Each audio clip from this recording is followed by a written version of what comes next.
छत्तीसगढ़ की तमाम खबरें लेकर मैं हूं आपके साथ सुहेल खान। शुरुआत करेंगे कोरबा की खबर के साथ, जहां प्रदर्शनकारियों पर पुलिस ने जमकर लाठीचार्ज किया है। दरअसल ये लोग कोरोना मरीज के शव के अंतिम संस्कार को लेकर विरोध कर रहे थे।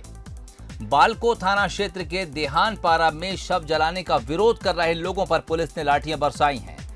कोरोना मरीज की मौत हुई थी, उसके शव को जलाने के लिए लाया गया था, लेकिन लोगों का कहना था कि यहां पर कोरोना पेशेंट का दाह संस्कार नहीं किया जाए। इसके बाद पुलिस मौके पर पहुंची और विरोध कर रहे लोगों पर लाठीचार्ज कर दिया। कई लोग लाठीचार्ज में जख्मी हुए हैं। लक्ष्मण महंत इस वक्त हमारे साथ फोन लाइन पर जुड़ गए हैं। लक्ष्मण, एक तो खबर ये बताती है कि लोगों के अंदर जानकारी की कमी है, दूसरी बात ये क्या कुछ ये पूरा मामला था, आपसे समझना चाहेंगे।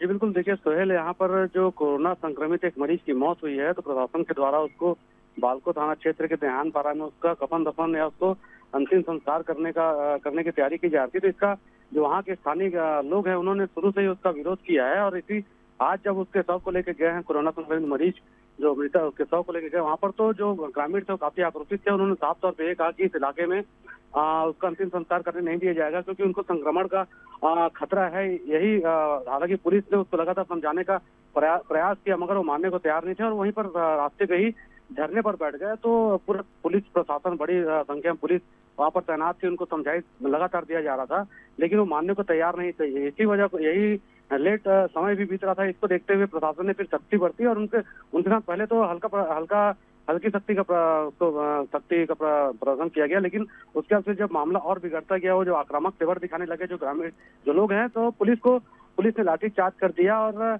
तितर बितर करने का उनको प्रयास किया गया। लेकिन तस्वीरों में साफ देख सकते हैं कि जब पुलिस सख्ती बरत रही है, लाठीचार्ज कर रही है, तो वहाँ पर भी जो महिलाएं हैं वो उनकी लाठी को पकड़ रहे हैं, उनसे झूमाझटकी भी हो रही है। तो इस तरह का ये मामला था और प्रशासन द्वारा लगातार उनको समझाइश दी जा रही थी कि इसको संक्रमण को देखते हुए ही, संक्रमण ना फैले, इसको ध्यान में रखते हुए यहाँ पर उनको उसके शव का अंतिम संस्कार किया जाएगा, ताकि और संक्रमण ना फैले। लेकिन जो लोग हैं वो मानने को तैयार नहीं थे। जी तो लक्ष्मण, अब क्या खबर है, क्या पुलिस की मौजूदगी में अंतिम संस्कार कर दिया गया है? जी बिल्कुल, देखिए जैसे पुलिस ने लाठीचार्ज किया तो भीड़ तितर बितर हुई और जो लोग कई लोग घायल भी हुए हैं, महिलाओं को भी चोट आई है। इसके अलावा जो पुलिस कर्मी है, महिला पुलिस कर्मी, उनको भी चोटें आई हैं।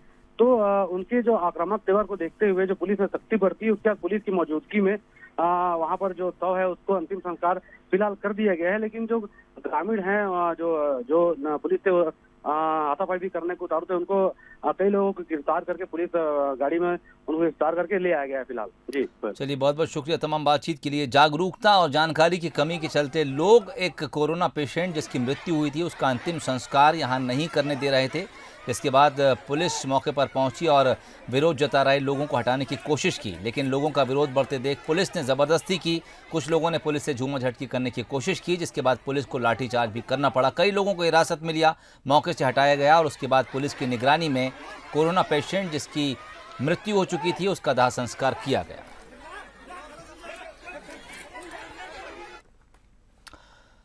रायपुर से खबर है, जहां जमीन पर महिला की डिलीवरी के मामले में अस्पताल अधीक्षक को कारण बताओ नोटिस जारी कर दिया गया है। इस नोटिस को जारी कर अस्पताल अधीक्षक से वास्तविक जानकारी तलब की गई है। दरअसल महिला की कोरोना रिपोर्ट पॉजिटिव आई थी, जिसके बाद उसे अस्पताल से बाहर निकाल दिया गया था।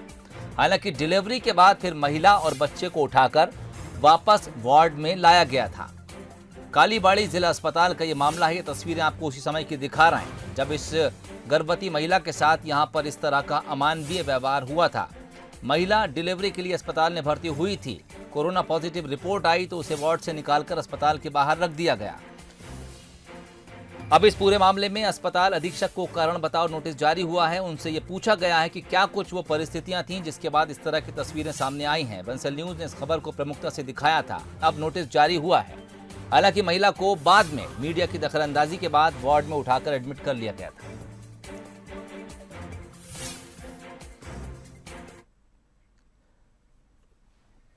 मुख्यमंत्री भूपेश बघेल के ओएसडी और पीएसओ कोरोना संक्रमित पाए गए हैं। इसकी जानकारी खुद मुख्यमंत्री भूपेश बघेल ने ट्वीट के जरिए दी है।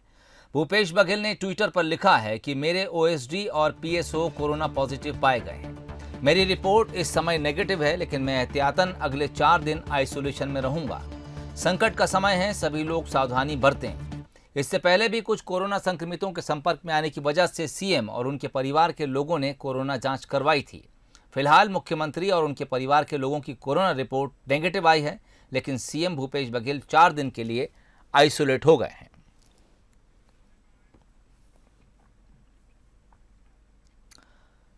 अब जेईई और नीट की परीक्षा के लिए स्टूडेंट्स को परीक्षा केंद्रों तक राज्य सरकार खुद पहुंचाएगी।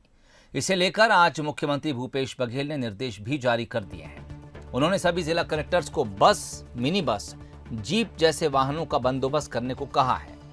हर जिले से बच्चों को उनके परीक्षा केंद्रों तक लाने ले जाने का जिम्मा प्रशासन का रहेगा। स्टूडेंट्स चाहें तो अपने साधन से भी परीक्षा केंद्रों तक जा सकते हैं। इस पहल का फायदा ग्रामीण इलाकों के उन बच्चों को ज्यादा मिलेगा जिन्हें दूसरे शहरों में परीक्षा के लिए जाना है।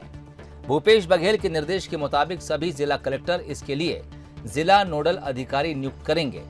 प्राइवेट बस ऑपरेटर से बस ली जाएगी और बच्चों को ये सुविधा फ्री दी जाएगी। परीक्षा 1 सितंबर से आयोजित की जा रही है, इसलिए परीक्षार्थियों के लिए बसें 31 अगस्त से चलाई जाएंगी। राज्य में तकरीबन 13,500 परीक्षार्थी इस परीक्षा में शामिल होंगे। प्रदेश में इस परीक्षा के लिए 5 केंद्र बनाए गए हैं।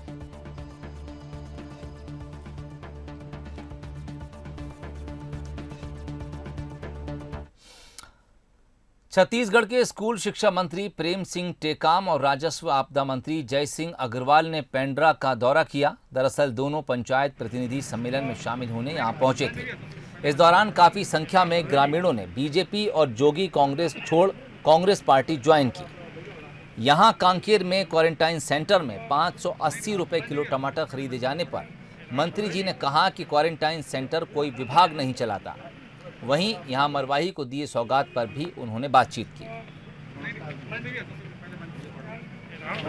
और नए जिले का जब निर्माण हुआ उस समय तो उपचुनाव नहीं था ना। सबसे बड़ी सौगात जिले की मिली है, उसको समझना चाहिए। और विपक्ष का काम है विरोध करना, वो अपना काम कर्तव्य निभाते रहे। राज्यों को केंद्र से जीएसटी की क्षतिपूर्ति नहीं दिए जाने के मुद्दे पर पूरे देश में कांग्रेस और बीजेपी आमने सामने है। छत्तीसगढ़ का 2,800 करोड़ रुपए बकाया है। अब इस बकाया राशि के लिए राज्य सरकार ने केंद्र पर दबाव बनाना शुरू कर दिया है। पिछले दिनों हुई केंद्र के साथ जीएसटी मंत्रियों की बैठक में राज्य सरकार को दिए जाने वाले क्षतिपूर्ति राशि का मुद्दा जोर शोर से उठा।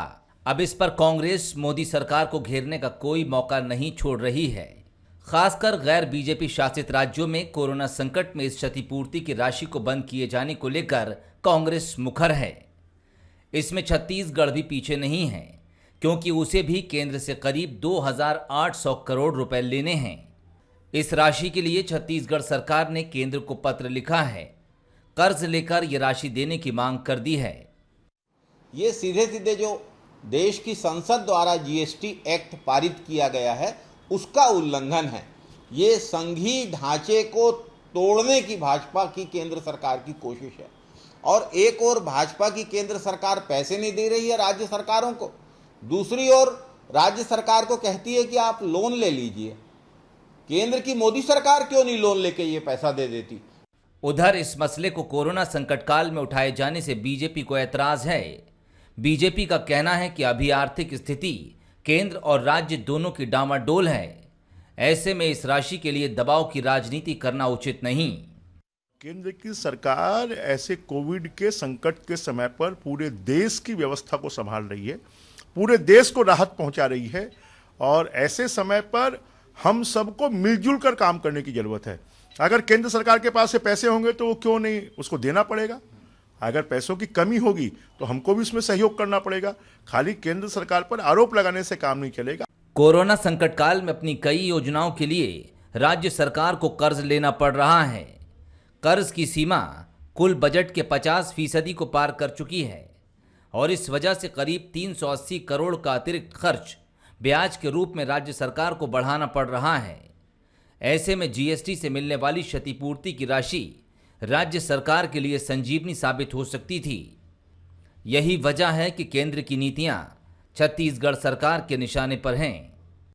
मोहन तिवारी, बंसल न्यूज, रायपुर। बस्तर के नगरनार में बन रहे एनएमडीसी स्टील प्लांट के निजीकरण का फिर से विरोध शुरू हो गया है। मोदी सरकार के फैसले पर सियासत अब गर्मा रही है। बस्तर के सांसद दीपक बैज ने किसी भी कीमत पर निजीकरण नहीं होने देने की बात कही है। सांसद ने यह भी कहा है कि एनएमडीसी प्रबंधन को इस शर्त पर जमीन दी गई थी कि बस्तर की संपदा का यहीं इस्तेमाल हो, लेकिन केंद्र सरकार बस्तर के साथ छलावा कर रही है। वैसे इस सिलसिले में शनिवार को भी प्रदेश के मुख्यमंत्री भूपेश बघेल से बस्तर के जनप्रतिनिधियों ने मुलाकात की थी।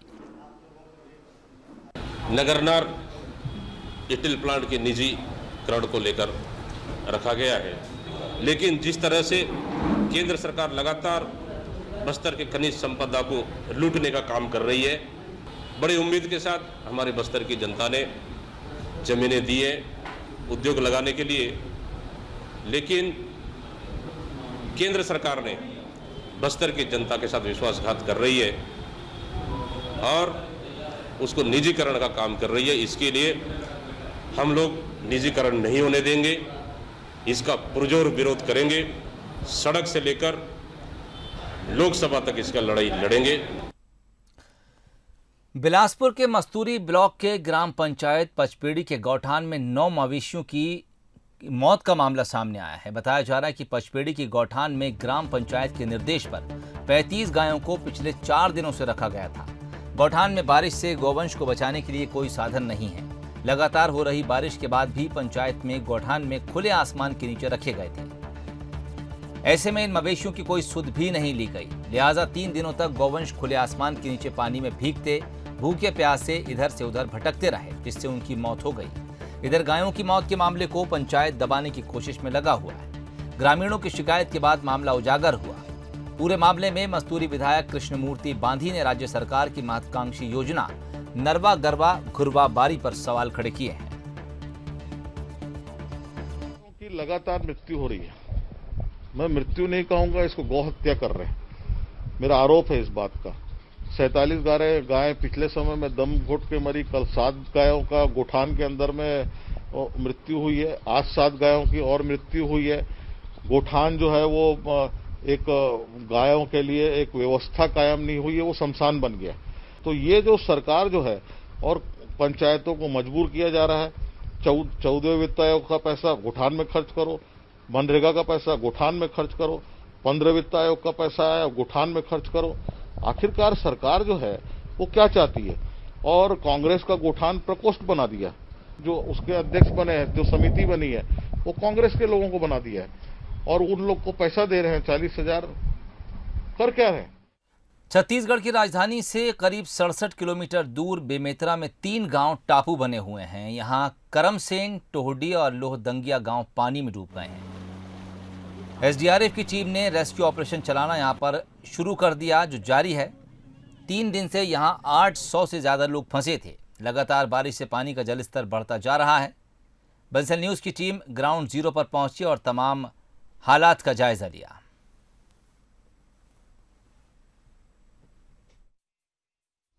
तो देखिए, इस वक्त हम जहां रेस्क्यू ऑपरेशन चल रहा है करमपुरा गांव के पास खड़े हुए हैं। ये जो ज़मीन दिख रही है, चारों ओर पानी पानी है, नदी का पानी भर गया है। यहाँ पर रेस्क्यू टीम पहुंच रही है, लोगों को यहाँ से रेस्क्यू करके ले जा रही है, लेकिन पर्याप्त नहीं है संसाधन, क्योंकि एक ही एसडीआरएफ की टीम है और उसकी बोट में 6 से ज़्यादा लोग नहीं आ पा रहे हैं। 800 की आबादी वाला ये गाँव धीरे धीरे डूब रहा है। लोग इंतज़ार में खड़े, जो आप देख रहे हैं कि कब रेस्क्यू टीम पहुँचेगी, उनको ले जाएगी यहाँ से, लेकिन टीम एक है इसलिए समय लग रहा है और 800 लोगों हैं। लग नहीं रहा कि सबको यहाँ से निकाल कर ले जाया जा सकेगा। जनपद सदस्य यहाँ के हमारे साथ हैं। एक ही गाड़ी चल रही है, एक ही बोट चल रही है, कितने लोग हैं, क्या स्थिति है? अब मतलब खतरा का भय तो बना ही है, क्योंकि एक ही है मतलब बोट जो है रेस्क्यू जो है, तो हमें लगता है कि 3-4 कम से कम और व्यवस्था करवाया जाए, ताकि जल्दी से ग्रामीण लोगों को बाहर निकाला जाए, क्योंकि इतना में कुछ नहीं होगा भाई। जब कल से प्रयास कर रहे हैं तो इतना ज़्यादा लापरवाही नहीं होना चाहिए। हमें लगता है कि ये सब चीज़ बहुत मतलब वो हो रहा है। जल्द से जल्द इनका व्यवस्था करवाएं और जल्द से जल्द निकालें, क्योंकि बाढ़ बहुत ज़्यादा बढ़ रहा है। खाने पीने की क्या व्यवस्था है गाँव में? अब खाने पीने की तो अपने घर से ही बनाए हैं सुबह से। मतलब घर डूबा है तो कैसे खाना बना रहे हो? तो जो पुराना वाला जो बस्ती उसमें है ना, 2-4 घर, उसमें सब मदद करते हैं भाईचारा के हिसाब से। तो देखिए, एसडीआरएफ की टीम लगी हुई है, तहसीलदार भी यहाँ पर लगी हैं, वो यहाँ पर मौजूद हैं। क्या स्थिति, कब तक लोगों को निकाल पाएंगे आप? गांव में देखा है आपने, पूरा घर डूबा हुआ है। कितना समय लगेगा? एक बोट से तो बहुत टाइम लग जाएगा, जैसे 2-3 बोट आ जाते हैं ना तो 3 घंटे में हो जाएगा। रात तक अगर सबको नहीं निकाल पाते तो क्या इंतजाम है? रुकने का कुछ है यहाँ प्रशासन की तरफ से? नहीं हो पाए ना तो फिर यहाँ पे जो ऊंचा वाला एक बस्ती है उधर ही अपन व्यवस्था बनाएंगे। बता रहे जल स्तर बहुत तेजी से बढ़ रहा है, ये जो यहाँ हम खड़े हैं ये भी थोड़ी समय में डूब जाएगा। हाँ वही सर, निकल जाए वो ज़्यादा अच्छा रहेगा। तो देखिए निकल जाए ज़्यादा अच्छा है, वरना जहाँ हम इस वक्त मौजूद हैं पानी का स्तर लगातार बढ़ रहा है। आप मेरे पीछे देख रहे हैं चारों तरफ पानी पानी नज़र आ रहा है, नदी का पानी है लगातार बढ़ रहा है। बच्चे बूढ़े महिलाएं सभी यहाँ मौजूद हैं। एक बोट काम कर रही है इस वक्त और ये जल स्तर लगातार बढ़ रहा है और जहाँ हम खड़े हैं थोड़ी देर में ये भी डूब जाएगा। ऐसे में 800 लोग को प्रशासन बिना 2-3 बोट की मदद के नहीं निकाल पाएगा। बहुत ज़रूरी है कि और यहाँ पर टीम लगाई जाए। कैमरामैन दीपक के साथ अभिषेक शुक्ल, बंसल न्यूज, ग्राउंड जीरो। इधर मुंगेली में लगातार बारिश के कारण नदी नाले उफान पर हैं, तो वहीं पथरिया सरगांव क्षेत्र में जलस्तर बढ़ने से आसपास के गांव के लोग बाढ़ में फंस गए हैं। बाद में कलेक्टर और पुलिस अधीक्षक के आदेश के बाद प्रशासन और एसडीआरएफ बिलासपुर की टीम ने रेस्क्यू ऑपरेशन चलाया। लगातार लोगों को बाढ़ प्रभावित इलाके से निकालकर सुरक्षित जगहों पर छोड़ा जा रहा है। अभी तक 80 से ज़्यादा लोगों को रेस्क्यू किया गया है। बचाव कार्य लगातार जारी है। चलिए स्टार्ट करिए।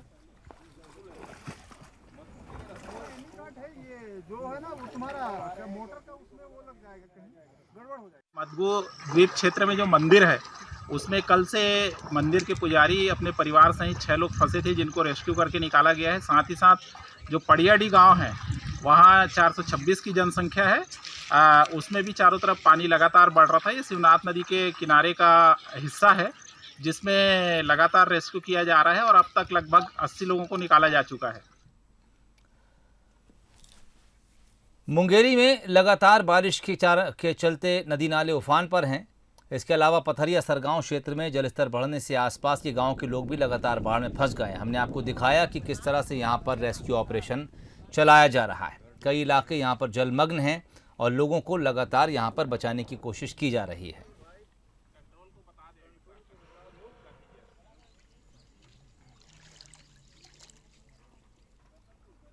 अब तक 80 से ज़्यादा लोग सुरक्षित निकाले गए हैं और लगातार एसडीआरएफ की टीम यहां पर लोगों के बचाव में जुटी हुई है।